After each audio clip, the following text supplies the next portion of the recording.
Saudações, Confrontantes do Caos. Hoje irei ensinar como jogar Confronto do Caos, meu jogo autoral de cartas.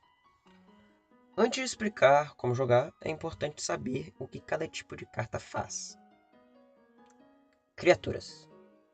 Tem uma faixa dourada com algumas informações, sendo elas CA, classe de armadura, que serve para definir o quão resistente é a criatura. DV, dado de vida, serve para definir a vida da criatura e deve ser rolado assim que a criatura entra em campo. Como, por exemplo, uma criatura com um DV de 1d4 deve rolar o dado de 4 faces quando entrar em campo para definir a vida.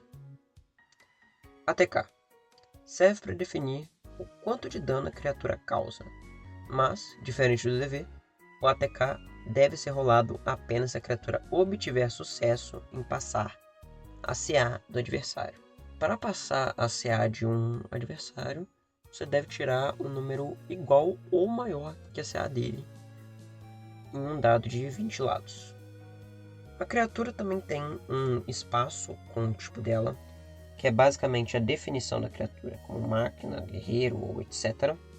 Um texto com as habilidades dela, que são efeitos que podem ser usados na mão ou no campo. O nível, pequenas bolinhas na parte inferior da carta, que definem o custo para colocar essas cartas em campo. Criaturas com tipo escrito na parte de baixo da carta podem transferir suas habilidades para outra criatura ao se equipar nela ao custo da metade dos pontos de invocação escrita na carta. Criaturas de fusão são muito parecidas com as criaturas normais, mas ficam em deck separado e só podem ser invocados ao unir as cartas listadas como matéria com elas estando no campo, mandando elas ao cemitério. Você só pode fazer uma invocação fusão desta forma, mas, por efeito, não existem limitações. Criaturas de fusão também não têm nível e possuem fundo roxo atrás da carta. Elas têm na sua caixa de texto 3 letras: M, que são as matérias usadas para invocação, I, que é um efeito de invocação da criatura, um efeito que só pode ser invocado assim que ela entra em jogo, e E, que é o efeito normal da criatura, igual às criaturas padrão. Magias. Tem apenas uma faixa preta no lugar da faixa dourada das criaturas, e o espaço para texto é dourado também. Depois de ativar um efeito de magia, você deve descartá-la, enviando para o cemitério. Você só pode ativar uma magia no seu turno e outra no turno do seu oponente. Equipamentos. Tem a faixa dourada, mas com a escritura equipamento. E quando jogada, deve ser equipada a uma criatura em campo. Você só pode ter um equipamento por criatura. Isso também serve para as criaturas equipáveis. E sempre que você colocar outro equipamento, o anterior é descartado. Se uma criatura equipada com equipamento for destruída, o equipamento também é enviado ao cemitério. Ultimates. As Ultimates são cartas que só podem ser usadas quando todas as cartas do seu deck acabarem.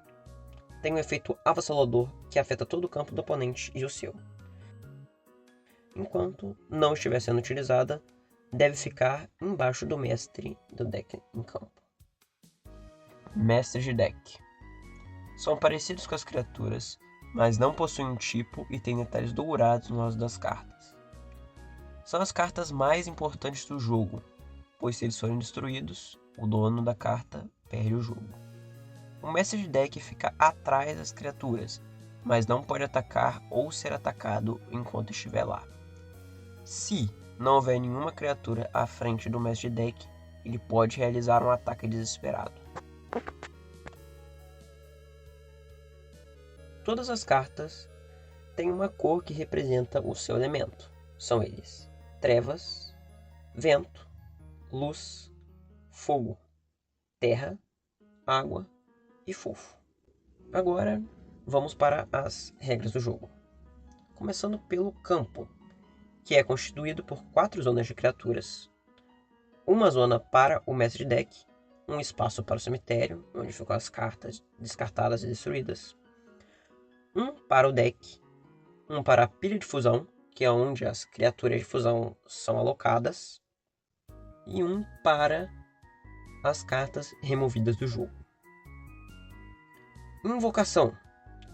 A cada turno, você recebe 5 pontos de invocação. Cada criatura custa pontos igual ao nível dela para serem invocados. Pontos de invocação são acumulativos, então os que você não usar em um turno vêm como extra no próximo. Batalha. Acontece depois de invocar as suas criaturas e ativar as magias. E é quando as criaturas se enfrentam. Para conseguir atacar a criatura, você deve rolar um dado de 20 faces. E se cair um número igual ou maior que a CA da criatura, você consegue dar dano nela. O dano é definido pelo ATK que você rola de acordo com o que está descrito na carta. O resultado é subtraído da vida da criatura atacada. E se chegar a 0, ela é destruída, enviada ao cemitério. O objetivo do jogo é você atacar o mestre de baralho depois de ter destruído todas as criaturas em campo e zerar os pontos de vida dele. Se um mestre de baralho perder os pontos de vida, você perde o jogo.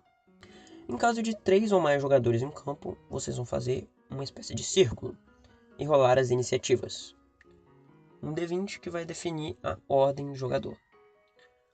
Um jogador só pode atacar o que será o próximo de acordo com a linha de iniciativa.